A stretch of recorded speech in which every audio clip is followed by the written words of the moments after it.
Қазақстан. Контрастты ландшафтар, шексіз дала және заңғар таулар елі. Мұнда жыл бойына әлемнің түкпір-түкпірінен туристер келеді. Жергілікті шипажайларда олар денсаулығын қалпына келтіреді. Ал таулар мен лагерлерде альпинистердің күш-жігерін алады. 2021 жылы қазақстандық альпинистер құрамасы ел тәуелсіздігінің 30 жылдығына орай бұрын соңда болмаған ауқымды жобаны әлемнің 30 шыңына шығуды жүзеге асырды. Жобаның бастамашысы әрі көшбасшысы, құрама капитаны, халықаралық дәрежедегі спорт шебері Мақсұт Жұмаев. Ол біздің заманымыздың көрнекті альпинисті және қиындығы жоғары санатты бағыттар бойынша кәсіби тау жол серігі Эверестті 2 рет бағындырған. Әлемдегі ең биік 14 шыңға шыққан санаулы адамдардың бірі.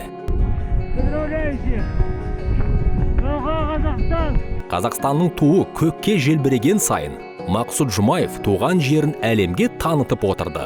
Халықаралық альпинистер қауымдастығында Қазақстанды біледі және ерекше сүйіспеншілікпен жақсы көреді. Жаңадан бастаушылар үшін де, кәсіпқойлар үшін де қызықты бірегей тау бағыттары үшін, альпинистік бауырластықтың бұзылмайтын дәстүрлері үшін және әрине қонақ жайлылық үшін. Әр шыңға шығу алдында әлемнің барлық ұлттарының өкілдері бір үлкен отбасы секілді базалық лагерде жиналады.